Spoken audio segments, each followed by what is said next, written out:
Good evening, good evening, good evening, and welcome to the Caring View, the online health and social care platform, free to access to absolutely everybody. Before we get started, don't forget to hit that like, give us a follow, subscribe to us on YouTube and all of our social media platforms. We are live tonight across LinkedIn, Facebook, X, Twitch, Insta, and probably more, including YouTube.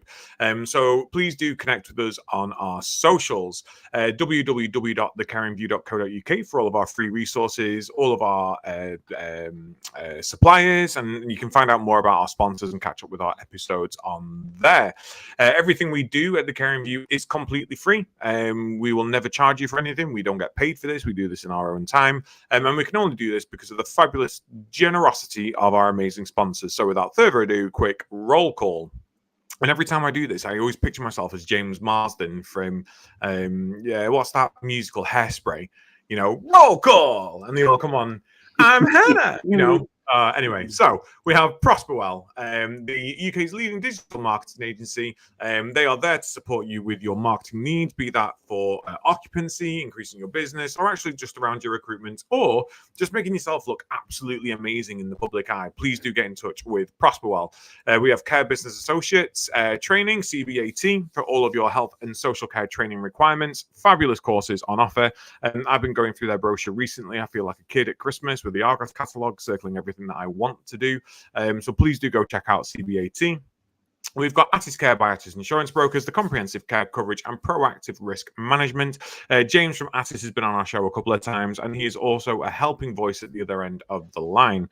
If you're into digital social care records, which, we need to be by now, we have Log My Care, the intuitive management platform loved by complex care providers.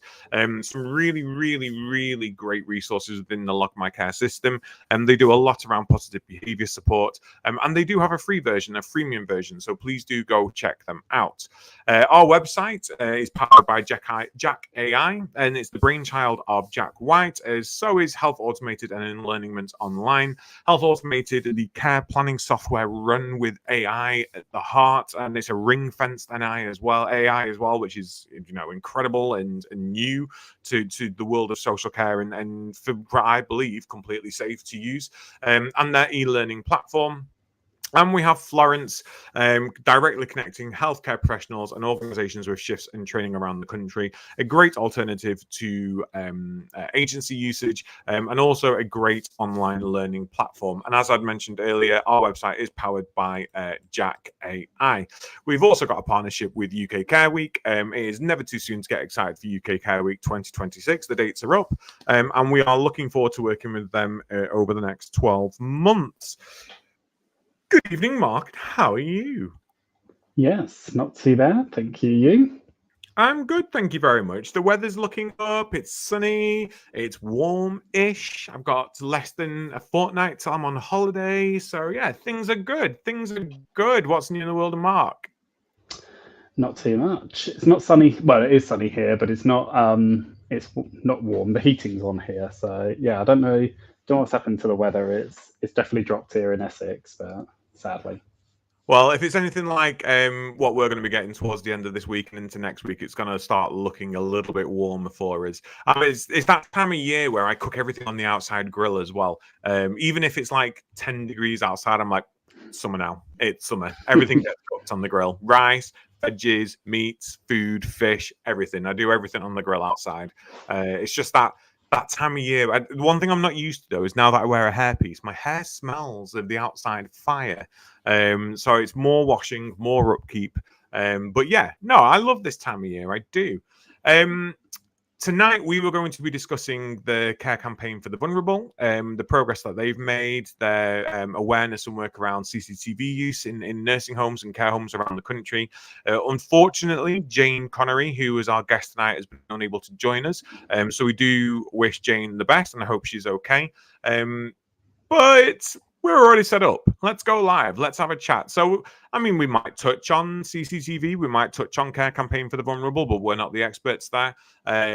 So kind of just want to have topical discussions about anything at this moment in time.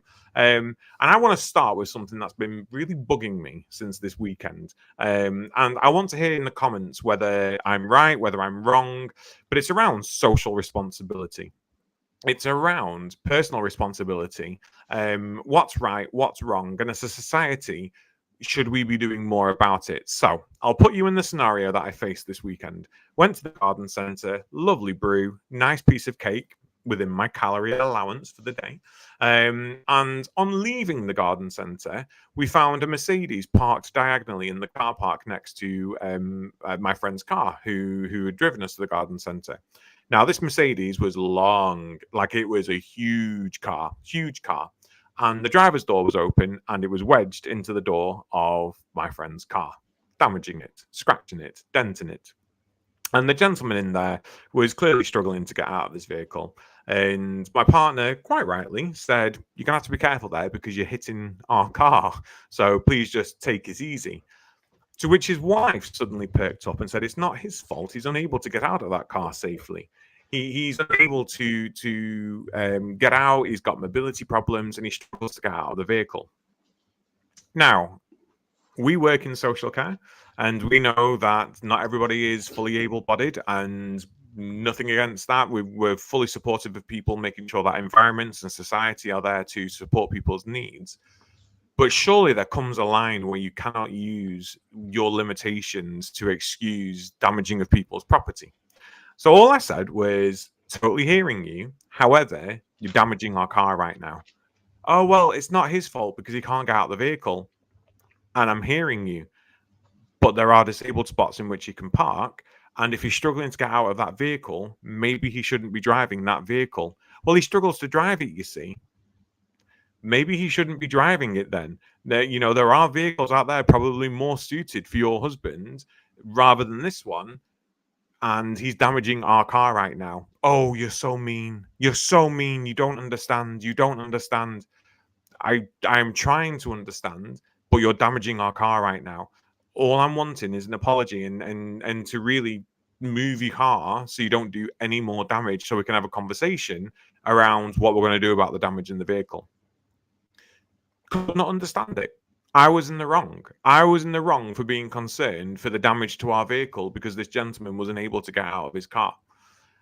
I then went to Morrison's and there was a woman coming out with a trolley, completely able-bodied, coming out with a trolley, took all the shopping out of a trolley and left the trolley in the entrance to the supermarket. Now, I know you're grinning, Mark, because you're a trolley dasher. I know you were a trolley dasher. But I can't imagine you would leave a trolley in the entrance to a supermarket. Next stop, another garden centre. Got into that garden centre. It's a one-way in, one-way out garden centre. And on the exit are the tills. So there's no space to even try and squeeze through the exit to get into the garden centre because your tills are there, they face each other, and everyone's got their massive trolleys with all the gardening products on there. And we're stood there paying for our things, and a woman comes straight through the exit and rams into us with her trolley. I'm just trying to get through. I'm just trying to get past. This is the exit. This is not the entrance. This is the exit. I don't know what you're trying to achieve here. "Oh, we'll just move out the way." I can't move out the way. I've got a massive trolley full of plants and stuff, and there's a queue behind us. Just go back out and come in through the entrance. "Oh, you're making such a big deal about stuff. You're making such a big deal about stuff." And it really started to frustrate me because, and I'm not saying that we have rules in society and that we should all follow them because that's what people are telling us to do. But if I wasn't able-bodied, or if I didn't have the ability to stand up for myself, that could be actually quite traumatic for somebody in that situation. Somebody who's got dementia, somebody who's got cognitive impairment, somebody who's got a physical disability, to be put in a position where they're unable to defend themselves or defend their own property. And I just don't know as a society what we're doing wrong here. And maybe I'm completely wrong, Mark. Maybe I'm just a little bit, I don't know, sensitive at the moment. I have no idea. But as a society, do we not need to have some responsibility about our own actions rather than just blaming everybody else for everything that's going on? Am I wrong, Mark? Am I wrong? No, you're right in everything bar trolleys. Because I can't say that you're right on that, because I do leave my trolleys, although I would not leave it in the entrance of a shop because generally speaking that's where the trolleys are. I do, however, leave them at the edge of the parking space, like near the top where you put your bonnet or your boot of your car. I like to think that it will stop a robot coming and collecting all these trolleys because it keeps somebody in a job. No, do you know what I think? I normally park in obviously a parent and child space, and quite often actually you want a trolley straight away. So yeah, it's just, we'll see. lazy on my part, I'll be completely honest. I do think we live in a really strange time, though, in terms of just respect in general. And I think, I live in a village, and the majority of people here are older, and it's the mobility scooters that really get me. So my kids are learning to they ride the bikes, but not so much, on the roads around here in the country. But I always get them to ride on the road. But we've got mobility scooters, which I would say are probably going faster than my kids on a bike on paths that don't slow down, but it's almost like everybody else has to jump out the way just to get out of them.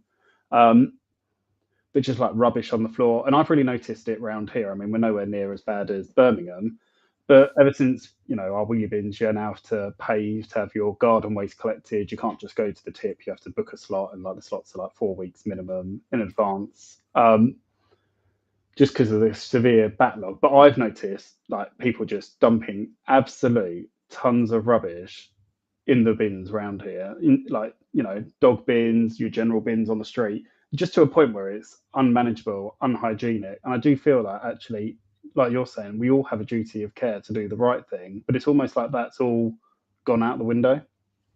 I had a phone call from LBC. I think it was yesterday. LBC Radio, whether I would go on, have a conversation around the current state of social care, what needs to happen to fix social care, what's going wrong.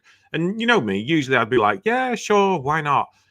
But I said no, and I said no for two reasons. One being that we were going to be having dinner very shortly, and I didn't want to do a pre-recorded interview. I wasn't in the mindset for it. But secondly, well, so maybe three reasons. Secondly, I'm fed up of having that conversation, if I'm completely honest. We have that conversation day in, day out. We've had it for years. We've had it for years on the Caring View. We've had it years before the Caring View. No one's listening. That conversation's going nowhere. We'll get Care England, NCF, all those other big organizations saying the same rhetoric at every single event that we go to. This needs to happen. This needs to change. Nothing's changing. No one's listening. I've written white papers in the past. I've been to Parliament. I've worked with the APPG. No one listens. No one cares. So I didn't want to have that conversation for that reason as well. But then also I sat there and I thought to myself, no, because the conversation's wider than what we need to do to fix social care at the moment, because we have got a society that is literally dying. We have a society that is losing moral values. People don't have ethics. People don't have a moral compass. And if we want to start fixing social care, we need to start looking at society now. And I'm still grieving because Lancashire County Council is now under the power of Reform UK. And never in my wildest dreams would I think Reform UK would have the majority of Lancashire County Council. And it's terrifying. Like, it's absolutely terrifying. You just need to read their policies and you sit there and you think, this is appealing to that part of society who are fed hate and digest it and then cook it up for other people to eat. It is really scary, and society is matching that. I mean, I think I'd come back from a long day of work and I was sat in Morrison's car park. I was on the phone to you, wasn't I, Mark? And there was a gentleman who was putting his shopping in his car, and he'd opened up a milkshake and threw his milkshake lid on the floor. And then was just about to get in his car. And I thought, do you know what? I'm probably going to die one day by getting stabbed by being such a gobshite, because I do like to speak my mind. I caught my head out the window. I said, you're not going to pick your rubbish up, mate. What? Well, you've literally just lit it on the ground. And I'm not telling you this because it's wrong to do. I'm telling you this because it's our planet and we need to look after it. What are you doing just throwing stuff on the ground? Have a little bit of decorum, pick it up and put it in the bin. If you don't have a bin near you, take it home and put it in your own bin. And if we're going to fix social care, surely we need to start having a look at society first and thinking, right, what is it that's not working in society? Because if we can't even have people be nice to each other and treat the planet nice, are we actually going to entice them into social care to look after other people? There's an article on the BBC at the minute from this doctor, and again, it's not a new conversation, it's nothing innovative, but around how unpaid carers should be encouraged to take up social care as a full-time job. Great. Yeah, no brainer. We've done studies in the past, we've done research in the past that says that people who are leaving care, people who are care users, people who have got experience in care make great carers. They do really, really great in a caring role. But we're not going to encourage them all to come into social care. And you also run into the issue that they're already full-time carers. Like, they're already caring for somebody. How are they then going to find the time to then not care for them and come into a caring role to care for other people and leave their loved ones without care? Are we going to wait till they die and then they can come into social care? And if they do that, are they going to want to do that after spending years looking after somebody? I just think it's a little nonsensical. In my opinion, it's not a viable. I mean, it's a good option and it's part of a solution. By no means is it the full solution. But I just didn't want to have this conversation on the LBC again around what do we do to fix social care, because I mean, I've spoken about this quite a bit. The Supreme Court ruling in America, women are only women if they're born as a woman. Trans women aren't women. Trans men aren't men. And fine, okay, that's an opinion by people, but the fact that it's now enshrined in law makes it more than an opinion, and it's now derogatory to trans people around America, and the knock-on effect felt around the globe is tremendous. I mean, part of Reform's policies is to ban transgender ideologies within school, to stop teaching around gender differences in school. They also want to abolish the DEI policy within our police force, which is something that America have already done. They've got rid of a lot of DEI positions, and we saw that change instantly with Disney and the other large corporations. And because people see our government doing it, it makes it okay now for them to spout that hate and rhetoric to other people in society, which I also don't understand. You know, I saw a lovely post on TikTok yesterday of a woman with a daughter, very, very proud of her daughter. Daughter's getting married this year. Beautiful, wonderful, lovely wedding it's going to be. My daughter used to be my son, but she was always my daughter, always my daughter. She was just born in a male body, and that wasn't her fault. You know, she's always been my daughter. Fabulous, great. This is a woman of more than middle age, fully accepting of her daughter and who she is, and that's the love that we need in society. The comments, however, were not what we wanted to see, and it was, "Oh, your son's a strapping lad, isn't he? Oh, your son's tall. Oh, your son's going to make a lovely husband one day." All of this under the comments of this video, and I'm like, why in society do we just find it acceptable now to attack people? Yeah, I'm not saying you need to accept it. Not saying you need to agree with it. I'm totally fine with people not liking gay people, for example. If you don't like gay people, fine, don't like them. Don't like how I live my life. Don't like what it is about me. I mean, my sexuality doesn't define me. But if you don't agree with it, totally okay with that. I can't make you agree with it. I'm not going to put a victim mentality on myself where I'm going to go, woe is me, this person doesn't like me because I'm gay. What the difference for me is, though, is when you then take that opinion and use it to hurt other people. When you take that opinion of yours to then attack other people or to belittle other people, that's where I draw an issue. And I don't see why people are having to put down so often in words now their disagreement and dislike with others and thinking that it's okay. And if we're going to fix social care, we need a society that has unconditional love and a society that accepts people. And I'm getting very disheartened by a lot of stuff in a minute. And that's why I speak quite openly about my hairpiece. And, you know, touch wood, I've had no negative comments around the fact that I wear a wig. But there are people on social media who do the same as I do and get utter ridicule for it. And it's like, why? What makes you feel good about yourself hurting others? We wouldn't go into work and mock the elderly or the disabled that we support. We wouldn't mock the vulnerable people who are in our care.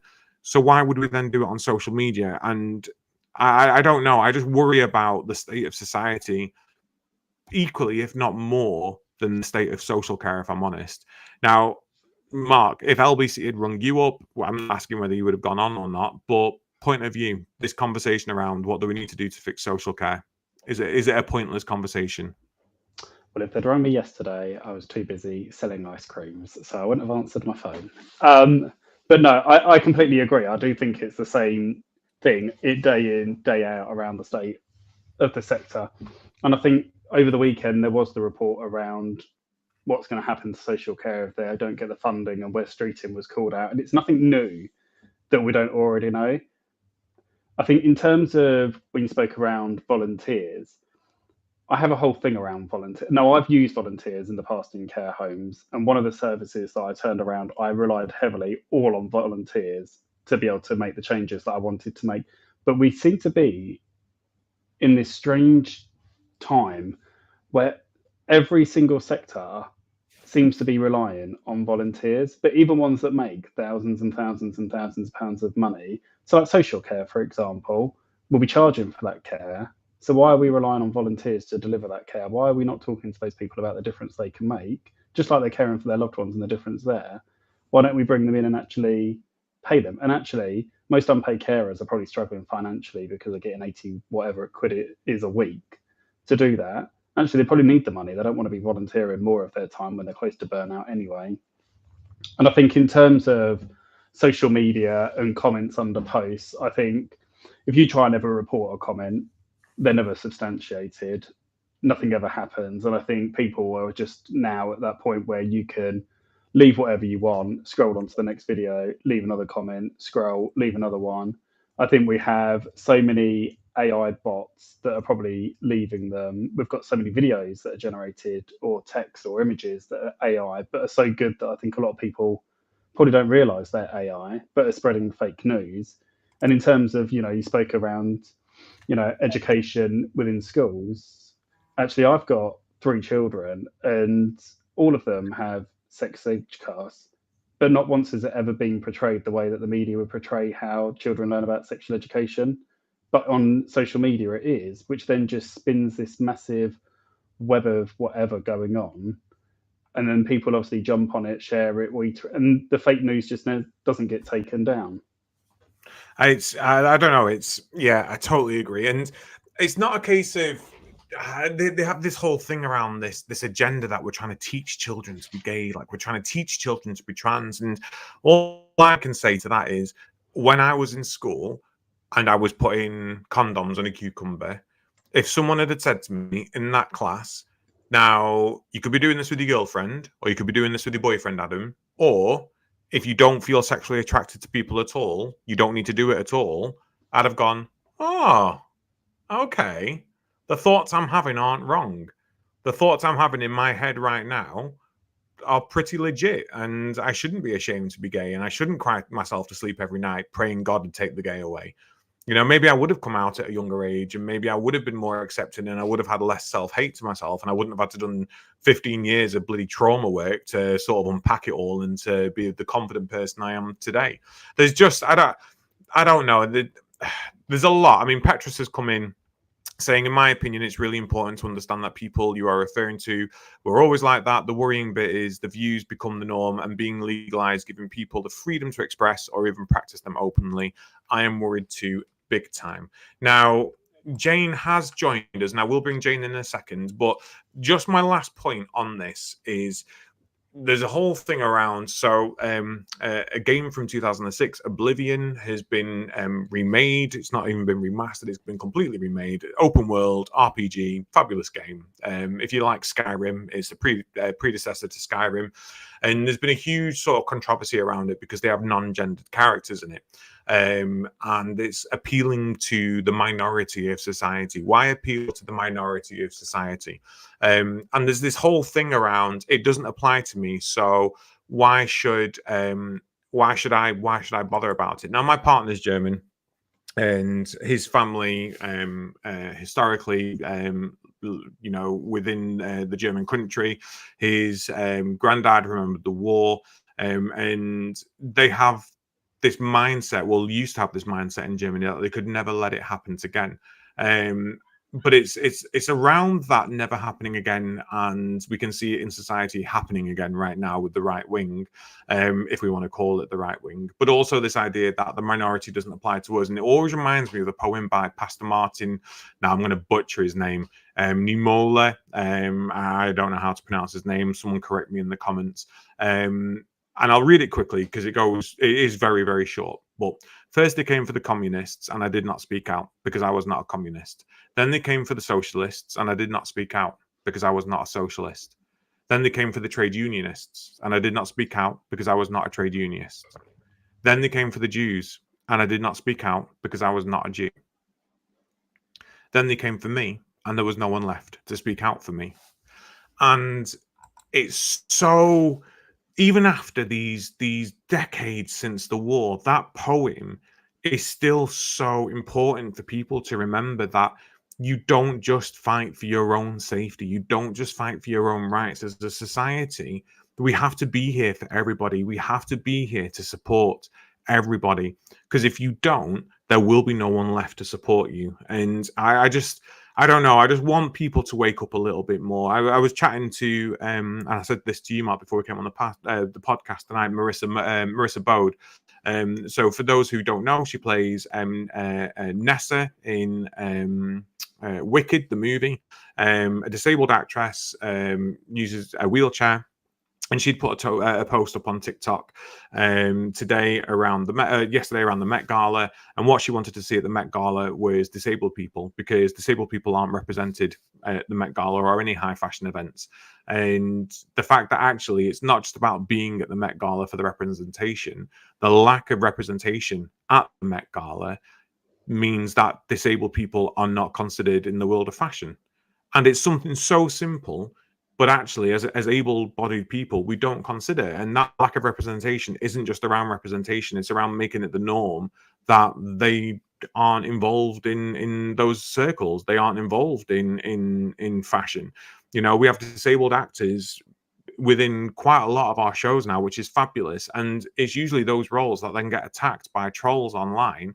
Oh gosh, you know, this woke mentality, this woke society. And actually all we're trying to do is open up the world to everybody rather than just the norm.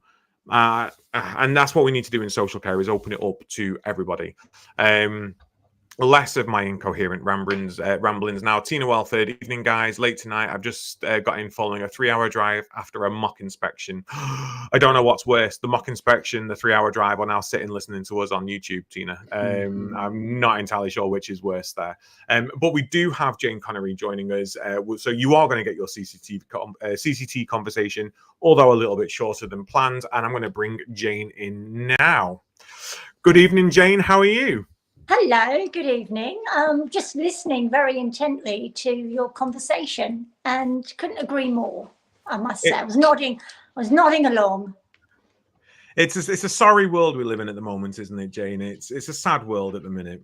It is. I mean, it is, but you know, we need to sort of keep positive. I'm sort of mindful that there is a lot of negativity. But I've learned across the years that for every negative, let's put out a couple of positives. It helps. It really does. But no, there was a lot you were saying, particularly my older sister. Not many people know this, but she's physically disabled. And she's 12 years older than me. So I've grown up with a disabled member of family. And I've seen the challenges she faces, as well as obviously my own mother that had dementia. So, you know, I think what was really good about what you said about, you know, it's up to all of us to care. And I think that was a really poignant thing that you said. You know, if you all sit back like generations, like, you know, all before us, then we're not going to get very far. And I think it is a collective effort. I really do. Yeah, I totally agree. I totally agree. You look lovely this evening, by the way, Jayne.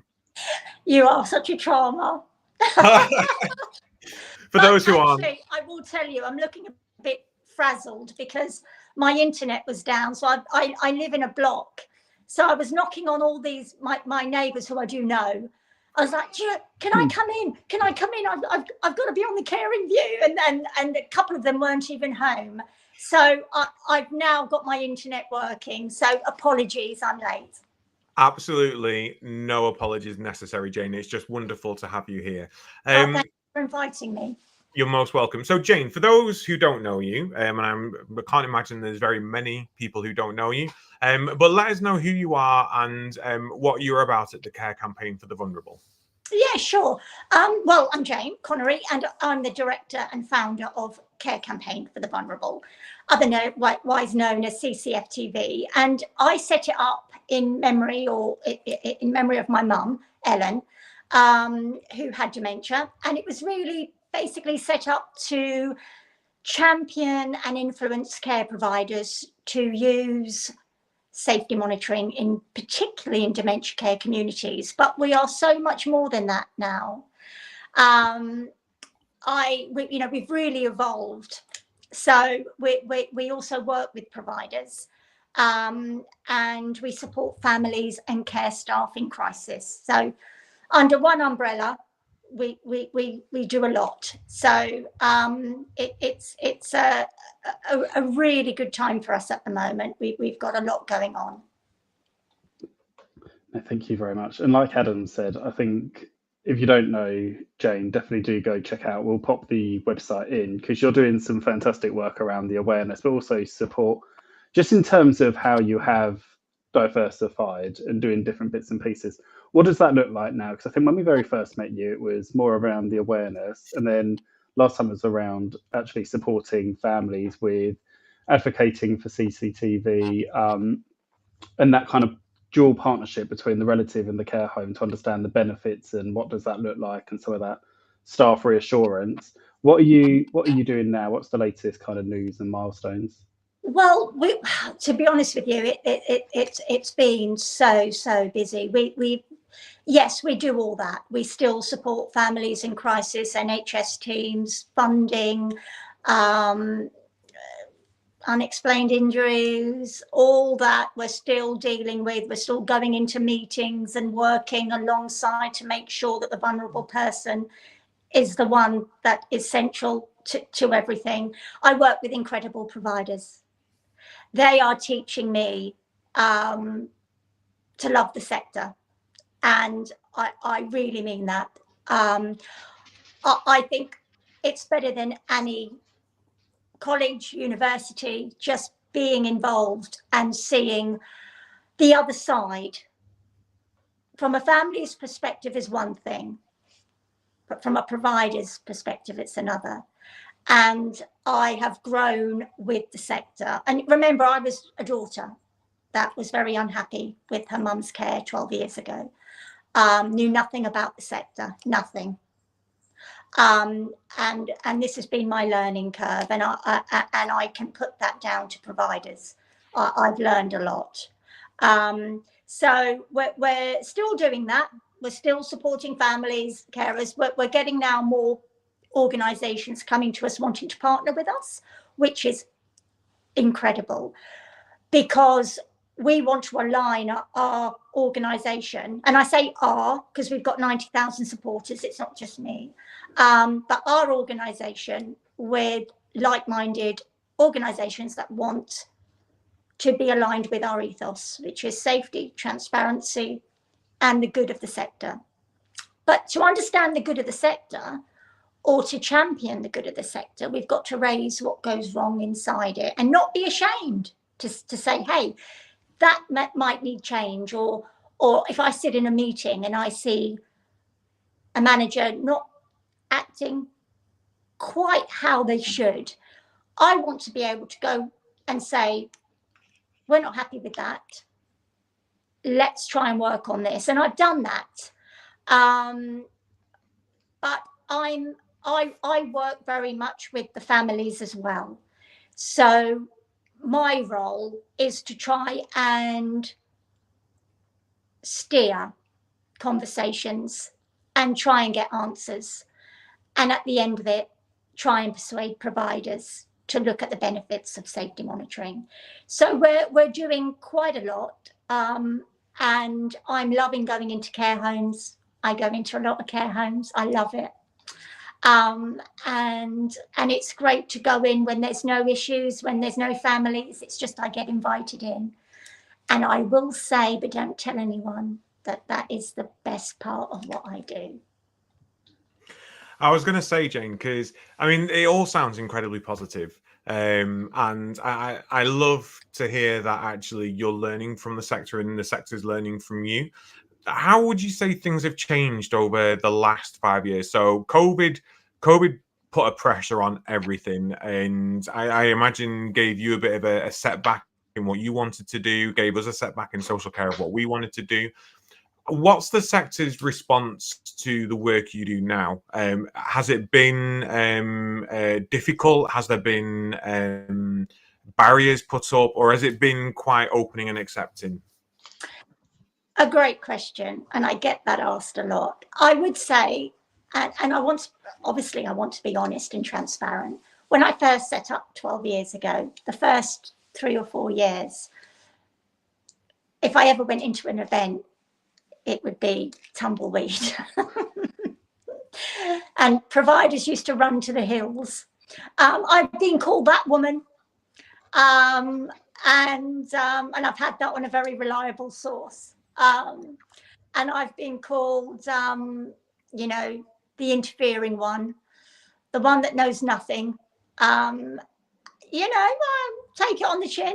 You know, I was in a sector that it's a very small sector, to be honest, I find. And yeah, I was this daughter that wasn't happy. But I can honestly say that through tenacity, hard work, sweat, blood, and tears, and also, and I think this is really interesting because I was talking about this the other day.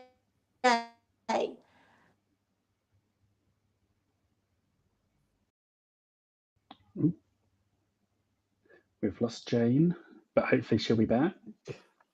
Fingers crossed. I was just thinking when you asked that question, it was a really good question. I am here. Yeah, sorry. Oh. Yeah, no, my self-reflection, it's like I told you my internet is playing up, but my self-reflection is the fact that I have come to work with the sector.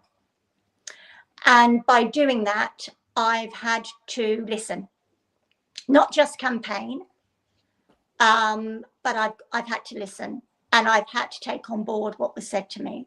So because of that, I suppose when I go into meetings or when I go into care homes, I try and look for the good, and I do. And I think because of the work that I'm doing, and because Care Campaign, it has evolved, you know, and because I try and work very much within the sector and understand the sector and the challenges, because there's incredible people in it. It's been a lot easier. And I've built Care Campaign for the Vulnerable to be an organisation that will raise the issues, but will do it fairly and responsibly. But we want to work with the sector to look for the solutions.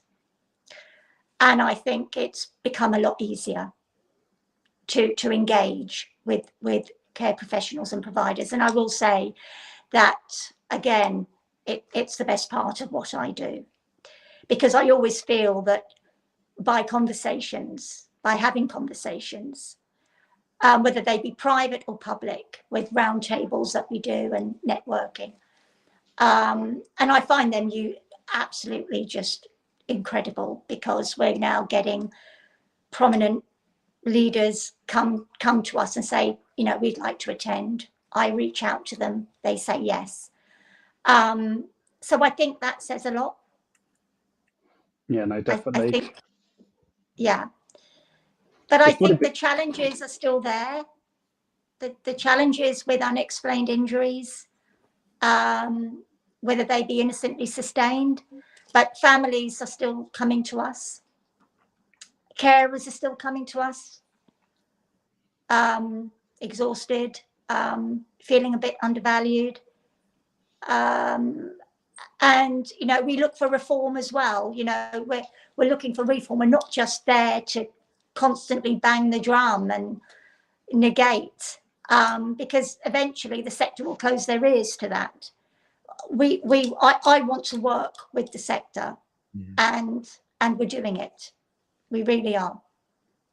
No, it's all really positive. And when your internet went, I was just going to say to Adam, it's probably been quite cathartic for you in terms of that you came into the sector like some of the other relatives that we engage with, maybe through a place of upset or anger, and actually you've really used that experience to kind of make differences within the sector.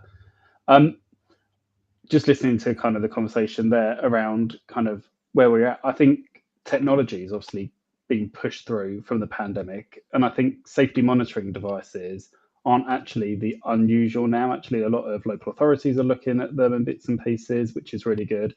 And I think you spoke there around in the early days around when you were speaking around the issues within the sector. I know when Adam and I used to talk about it, you'd get a lot of backlash in terms of you shouldn't speak like that. Whereas I think now everybody is very honest around what those issues are, voicing those issues and wanting more. So I feel like actually you've probably done like a whole round trip in terms of where you started to where you come from.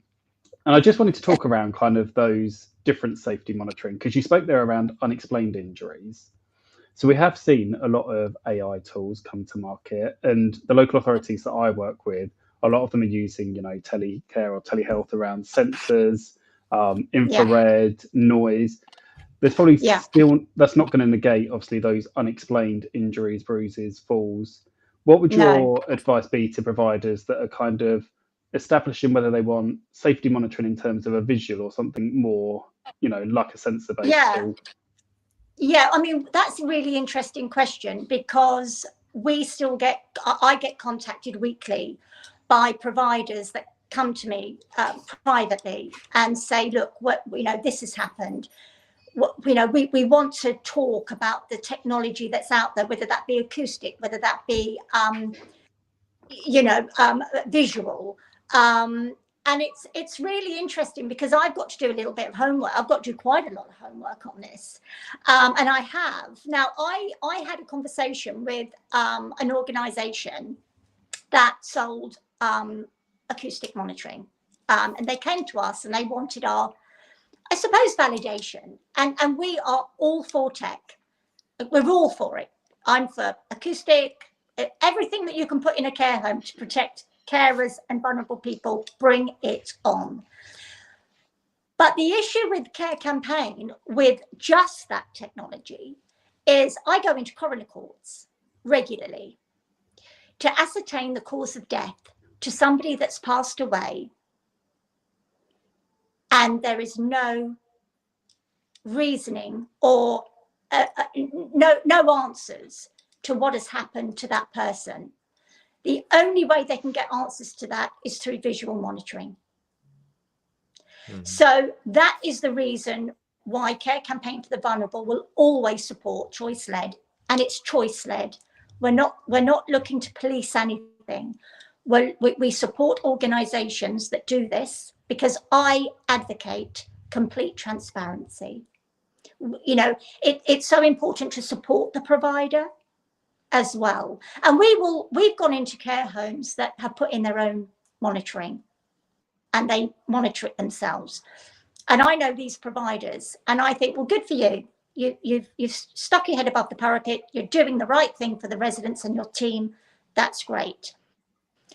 But we will advocate independent, which is a third party that will help the provider, that will monitor and support the manager while doing it. And again, choice-led. So if families don't want it, it's not switched on. And it's not constant viewing. It's retrospective viewing. And I think it's really important that providers understand that with us. Because I think from where I started 12 years ago to where I am now, completely different. Because I've learned, I'm evolving, I'm learning from the sector what they want, what they don't want. And it's not just about families, because families can want safety monitoring all they like. It's not going to happen if we alienate providers. Only happen if we get them on board. And I learned that a long time ago. So I always will engage, and there's so much technology out there, but I will always advocate fully independent, choice-led, which we believe is completely transparent and will support the provider as well. I mean, yeah, it's drastically different to how it was when you first started. I mean, the landscape of care, the work that you're doing, I think it's all drastically different. I'm going to come from a provider point of view. Everything is digital now, so we've got digital Mars because we need to make sure that we're doing things safely. We've got digital care records so we can keep track of everything. Got digital governance systems so that we can oversee everything. We've got digital training to make it easier to provide training. Got digital payroll systems, got digital time and motion systems, you name it, we're now digital. But digitization comes with a massive cost. And I think I just want to get your opinion on this. So, huge conversation at the moment, not enough funding in social care. There's articles around whether people who are receiving funding through the state get worse care than people who are privately funded. Again, I'm on two mindsets of that because I don't think anybody in social care goes out to give anybody bad care. But I think if you can only run on state-funded care, there are going to have to be limitations to what you can provide because the funding is not there. And I think it's a difficult conversation, but it's one that needs to be had. But for providers out there who are thinking, oh, I really want to do this, but we're already paying X amount of £100 a month on this and X amount of £100 on that and X amount of £100 on this, we are really strapped for cash. What are your views there? Do we need to prioritize CCTV over other things, or are there ways in which we can make it work on a shoestring budget? Do you know, again, I went to see a very big provider, huge provider, one of the largest in the UK. And I went in there for a meeting, and I was trying to influence them to do a pilot. It's so interesting, that question, so interesting. Because hand on my heart, before I went in, cost didn't, I wasn't thinking cost. And the reason why I wasn't thinking completely, that wasn't my priority, was the fact that I had seen so many providers over 12 years suspend staff, have their reputation in tatters. Beds weren't being filled because they were on GMT, Good Morning Britain, with failings and neglect. Families were having a voice. And I used to think, well, safety monitoring, having those answers would have saved all that. It would have saved the reputation of the provider. It would have not, and I know this this is proven, carers would not have been suspended. They wouldn't have left the sector because they felt hard done by. So I went in, and the senior management said, this is about cost, Jayne. It is about cost. We're not against it, but we would rather pay our carers more than to invest. They also said something that was I hadn't really analysed, and that was predominantly socially funded, are people that are in our homes, even though it was a private entity care business. The majority, if not all, of our people in here are socially funded. Where are we going to get the money? And I sort of it stopped me in my tracks. And I actually said to him, you've given me food for thought, because I've been a bit naive here. I'm going to go away and I'm going to look at this. And I did. And I wrote the next day to MPs, to Keir Starmer, who's our Prime Minister. And I said, you've got to help the sector here. We've got providers that want to put it in. We've got providers that want to put this in to safeguard the sector, to rise, to elevate it, to bring in safeguarding, to support our carers, because it's about supporting carers too. It's not just about vulnerable people. I've gone into tribunals. Carers have come to me, and they have lost work because they have lost shifts, because they have brought whistleblowing to their management and lost their shifts. So this is about carers as well. And the more that we're doing this, the more carers are coming to us saying, we're vulnerable, we want to work with cameras. And we've seen that when we go in and talk to carers in care homes. So that is a really good question. But I would say that we're working, Care Campaign is working. We're working with MPs, we're working, high profile to try and get this sector subsidised, try and get safety monitoring if they want it. But we're also trying to look at cost effectiveness within care homes. So we've brought on new partners, the ERA Group. They're global, and they're now working with us to go into providers to look at cost effectiveness so that they might be able to save a little to actually use safety monitoring. And we're very excited about this because not only are we looking at the challenges, we're also looking at the solutions. And this is all on our website. Anyone wants to reach out to me, we would be delighted to send a pack, to send it off to any provider. But I would say again to any provider who looks at cost, look at what you're spending when you're having to suspend carers, when you've got a year-long investigation process, when your reputation is in tatters. It's been proven. And providers that we've worked with have called it a game changer. We've just got to get the message out there and ensure that providers know that, whilst I may have been a campaigner and raised issues, I've made my peace with that. But I'm here now to support families and care staff that require transparency, and providers, because the sector is a wonderful place. Yeah. No, I totally agree. And Tina's coming into the comments now and said it was nice to see that the new falls guidance from NICE referenced the sensor technology.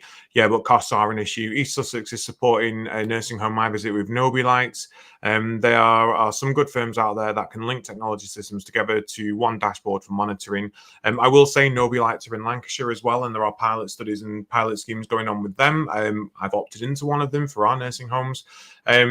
But I do sit there and I wonder sometimes if we can do it for these new fabulous companies that provide all this AI technology, why can't we do it for CCTV? Why can't we do some pilot studies in local authorities specifically for CCTV, let alone these fabulous sensor lights? Because I think the more people we've got doing it, the more case studies we have. The more case studies we have, the more evidence we've got. The more evidence we've got, the easier it is to build up not an argument, but a business study as to why it is successful. And I do wonder actually why there isn't more pilot scheme funding, even if it's for 12, 24 months of trialing it in nursing homes.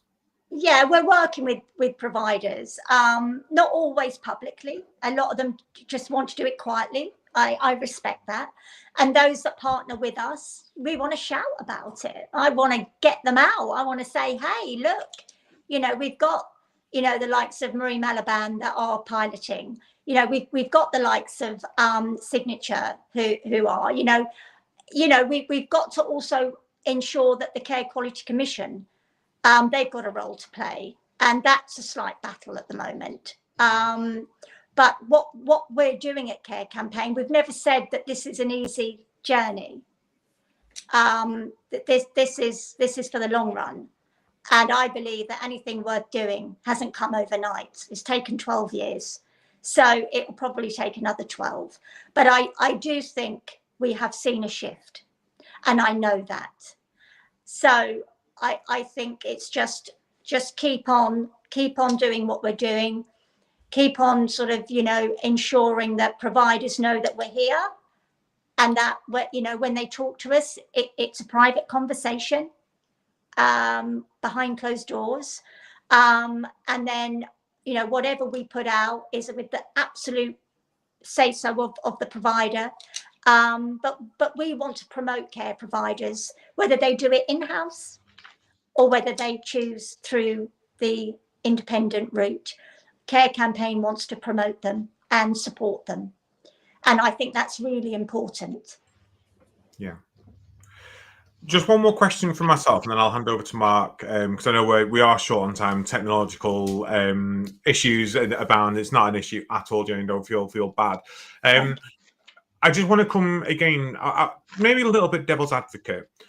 So we've had providers in the past who have been quite standoffish about this, who've not wanted to get involved, and they shut you down. But you've got providers that are now really keen and they are engaging. What's your opinion on families sometimes who are unfairly critical of their care providers? So there will be cases where the care provider is doing everything they possibly can do, and anything that happens is actually unavoidable. For example, it could be pressure injuries at end of life. It could be someone going nil by mouth and then dying without being able to eat or drink orally.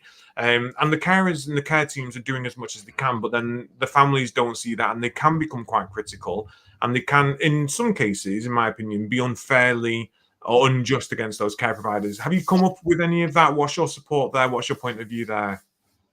That's an excellent observation. Yes, I do. And again, Care Campaign has evolved because of the sector, because I'm working with providers, because I talk to managers, because I talk to COOs, because I sit in meetings. I see it. And yes, I would agree with you.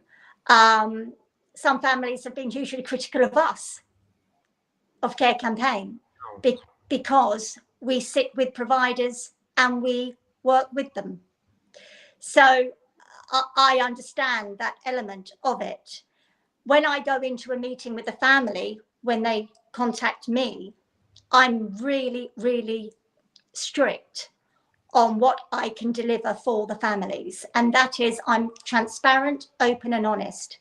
I will always tell them that when they come to me, if they want our support, they mustn't go public. That we want to work with them, with the provider, to look for solutions in the best interest of their loved one. If a family doesn't want that, we don't support them. We completely say we understand, but we cannot offer our support. This is a two-way street, and we want to work with providers to find the solution, because it's not about the providers, it's not about the family, it's about the elderly or the person, the vulnerable person. But I do see that there are cases that I've seen where I've sat in meetings and I thought, this provider is doing everything they can. And then I will have a conversation with the family. And 99.9% of the time, the family will say, I hear you. You've walked my shoes. And I always say, don't make the same mistake I made 13 years ago. You've got to do it right, not too emotional. You've got to explain and put your concerns in the right way, which we help them with. Okay, I help them with, Care Campaign does. And that's really important, how to get their complaint across, because you've got to remember, a lot of them, a lot of families are led by emotion, and they don't understand the system. And that's where I come in, because I was them 13 years ago. I'm not now. Yeah. We've had a question come in from the audience. I definitely, just listening to you there, Jayne, I can see the difference or hear the difference with you compared to last time we spoke. And I can see it always helps, doesn't it, when you've walked the walk and talked the talk in terms of those relatives that are coming with you. And you are right, you almost need to have like counsellor to your services, because I know I've spoken to relatives that have moved into care services that I've managed that have had bad experiences somewhere else. And it's almost like a grief process that they're going through before they get to that acceptance. But no, I think it's fantastic work you're doing. Oh, thank And you. just to add before you come on to the comment, Mark, my question, just in case anyone's listening and thinking, oh, that was a bit harsh, Adam. My question isn't around whether families should complain or not complain or raise the concerns. Oh, they no. absolutely should.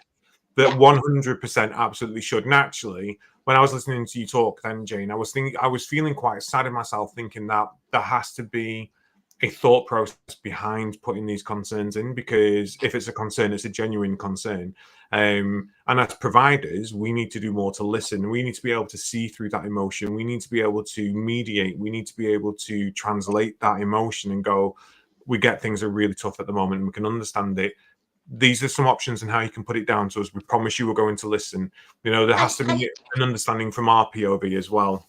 Yeah, and I think what's really important, and again, you know, I've supported hundreds of families, and I've had a lot of emails from providers, from care home managers or COOs saying, thank you, Jayne. Thank you for coming in the meeting, because this could have been difficult. And I think families want to trust the person that is there to advocate. My mum's been evicted from a care home because I complained. You know, I didn't always get I've been very open. You know, I didn't always get my concerns out there right. I was emotional. I was scared. And I see that in the majority of the families. So what I'm learning, what I've learned, and what I'm continuing to learn from the sector is how to get that across. And again, everything has to be in the best interest of the vulnerable person. And if I can do that with families and support providers in what Care Campaign for the Vulnerable does, then if I can support one family, I've supported enough. But I'm very lucky in that, you know, families do come to us because they know that I probably do have a relationship with providers, and they sort of find a bit of comfort in that I know the sector. I might not be a manager, and I've never been a care home. I've never worked in a care home, but I've been in enough, and I've worked with managers and providers and understand the ethos that they have. But I've never seen to date, it's rare, where you don't get providers that want to do the best. It's rare. I've seen them, but it's rare. And I think some of that just comes down to, you know, our regulator, our local authority, the expectation. And I think there are some managers that just don't know whether they're coming or going in terms of what one wants, what the other doesn't want, and trying to meet everybody's needs, the relatives' needs, the staff needs, the person that you're supporting. And you end up frazzled from it in the end. We've had They're under a lot of pressure, though. I see it myself. I see home managers. I mean, I sometimes shake my head and think, gosh, when I was a daughter in care 13 years ago, I didn't know what managers were going through. They were just sitting in an office. I didn't see that. I didn't see the pressure. And families tell us the same.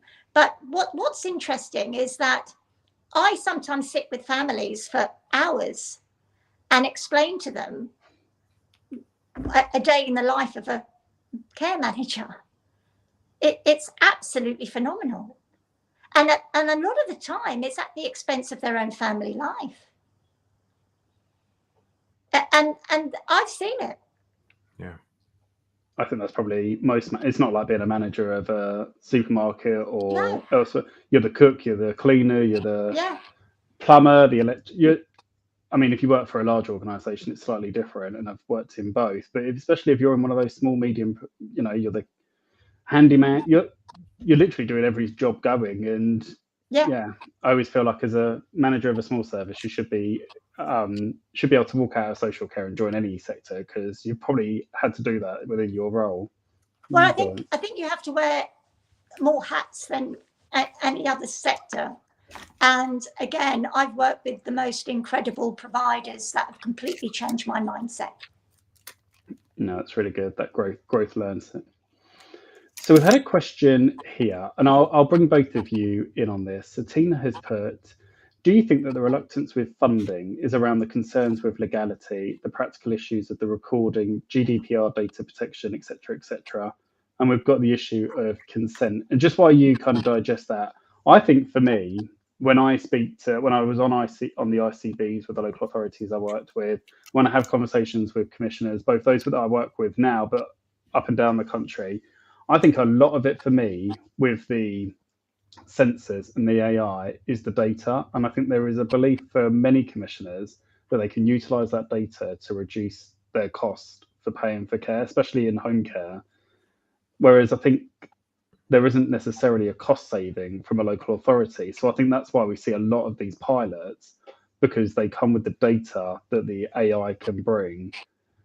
But we're not looking at it from the safety point of view in terms of actually what can we solve, what are the issues, blah, blah, blah. And I think just while you're thinking, there was an Adam and I were talking this kind of just before we went on air around the lady in the wheelchair. And I think she lived in her own home that unfortunately died from being strangled with the lap belt of the wheelchair, but actually had CCTV. So actually they've been able to analyse what happened, where it went wrong, and I think they're challenging CQC, they're challenging, the likes of Amazon and where they bought the equipment from to have warnings on the actual lap belt, so that there's awareness, because the family didn't realise, obviously the lady didn't realise. But I think actually should be singing and dancing around. Actually, there's a huge lesson learned there from CCTV. Let there be lights. Yes, it's getting very dark. Adam, I'll go first. I think the reluctance on funding is, for me, from a provider's POV, is literally money at the end of the day. I think there is an element of, I don't know what to do data wise. There is an element of, I think, fear of technology. You've got to understand we have an aging workforce. Not many people who are of our aging workforce are technologically confident, and a lot is changing very, very fast with technology. I see it in my own company. I see it as part of the Caring View. We hear it from other managers. It's changing really, really fast. So there's a lot to keep up with. And then there's the whole legalities around that data storage, GDPR law. There's a lot that is confusing, but I do honestly feel that a lot of it does come down to money. And I would say it's money and regulation more than money and GDPR, because I think and rightly or wrongly, we're less concerned around breaching GDPR than we are around breaching CQC regulation. And I think that's a telltale sign of the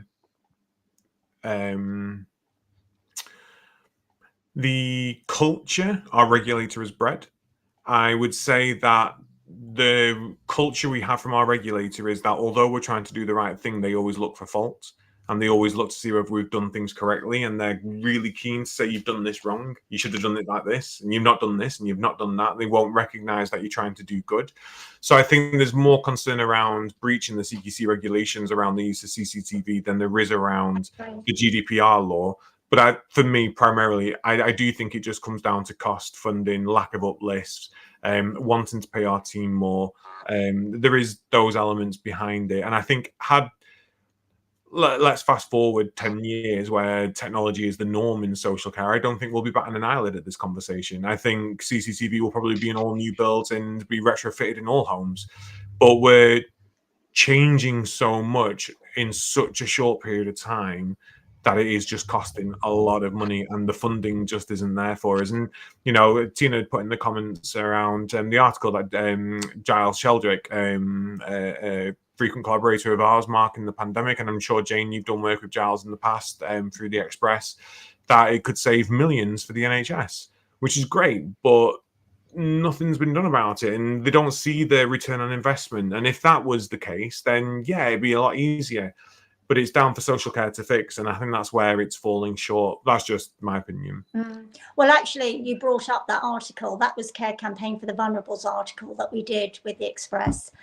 We worked with Shedfield Lodge Care Home, and they did their sums. They have 4 homes, and they had done this. It was all done, that they done behind the scenes, and they had come to that conclusion that it would save the NHS from ambulance call outs, falls, where they could go back, look at the viewing, see that an elderly person had placed themselves on the floor, not had been pushed, because if it's unwitnessed, you have to call an ambulance in case there's a head injury.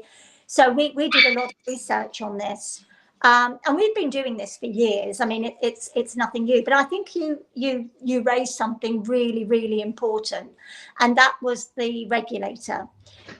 We've had providers come to us and actually say, we would have it, but we're worried about what the regulator will say. This should not be what providers are saying. When we talk about a regulator, we want to see a proactive one, not a reactive one.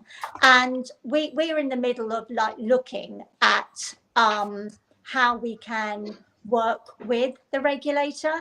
And we're doing open letters. We're trying to get meetings behind the scenes. So it's really, really important that the regulator looks at this and collaborates with us.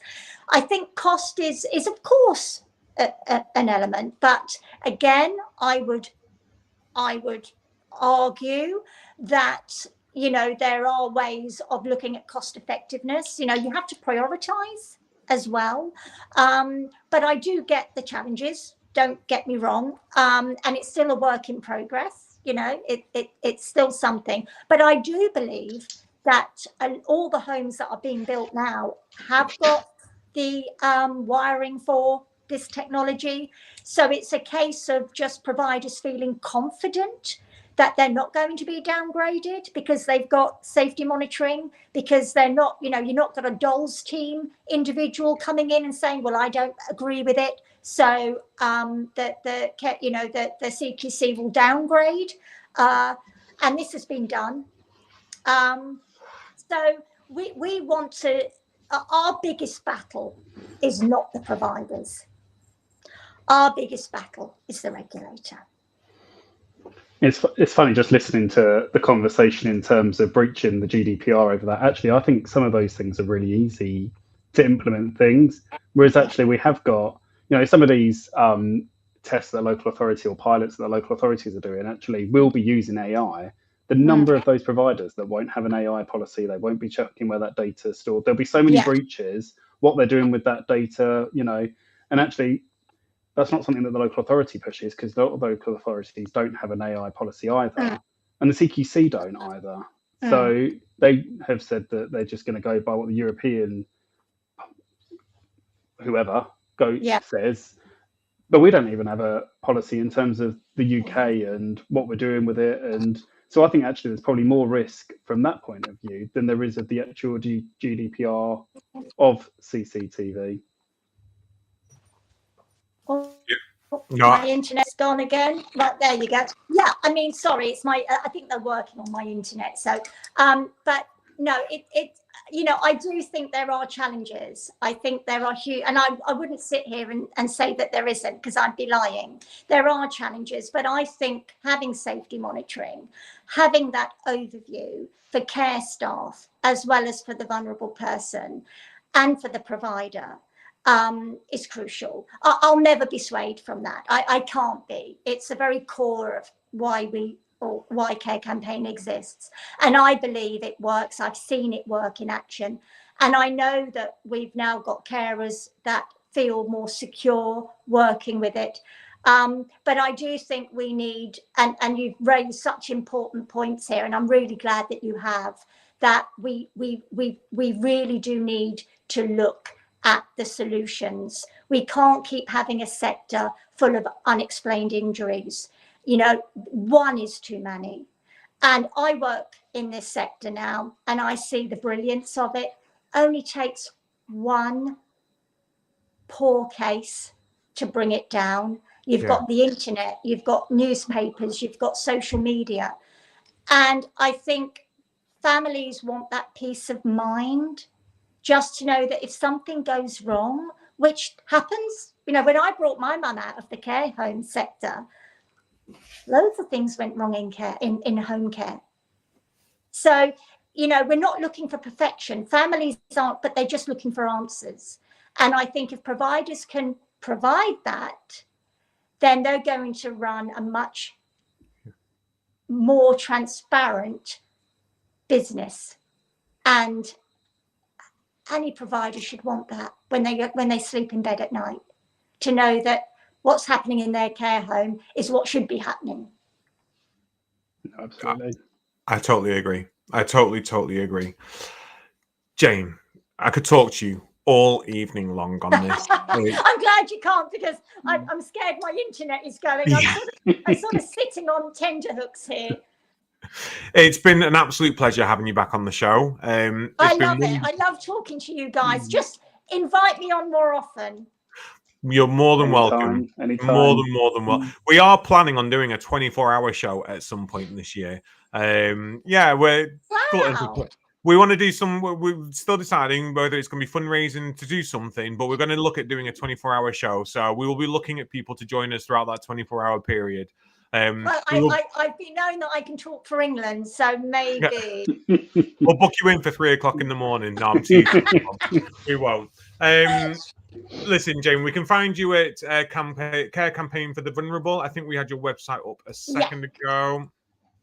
So if you are interested and you do want to get in touch with Jayne to have a conversation even further, please do get in touch. carecampaignforthevulnerable.com. This has been the Caring View, the online health and social care platform, free to access to absolutely everybody. You can catch our sponsors running across the top, but we have Prosperwell, CBAT Care Business Associates Training, Assist Care by Assist Insurance Brokers.